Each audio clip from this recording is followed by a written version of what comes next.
গত 5টি বিসিএস পরীক্ষার চূড়ান্ত ফল পর্যালোচনা করলে দেখা যায়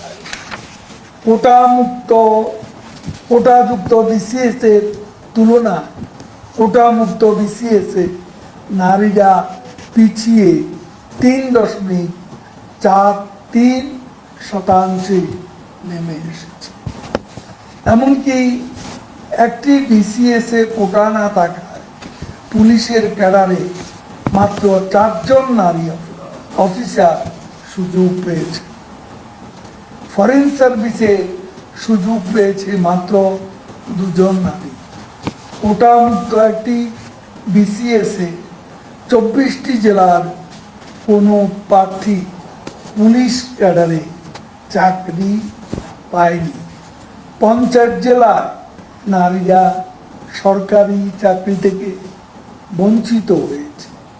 কোটা পদ্ধতি থাকা অবস্থায় শতকরা 26% উপরে নারী প্রার্থীরা চাকরি পেয়েছিল।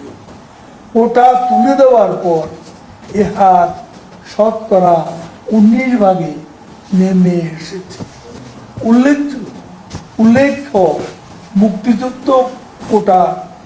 মুক্তিযোদ্ধা কোটা নিয়োগ নিয়েও যে সমস্ত তথ্য দেওয়া উচিত তা অবাস্তব এবং বিভ্রান্ত।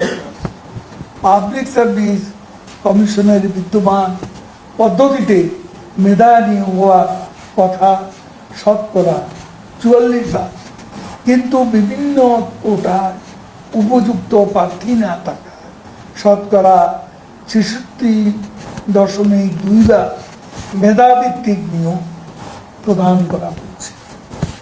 বিভিন্ন কোটা যারা চাকরিতে নিয়োগ পেয়েছে তারাও পাবলিক সার্ভিস কমিশনের একই মানদণ্ড অর্থাৎ একই প্রিলিমিনারি প্রশ্ন লিখিত পরীক্ষা দিয়ে সমান যোগ্যতার ভিত্তিতে উত্তীর্ণ হয়েছে।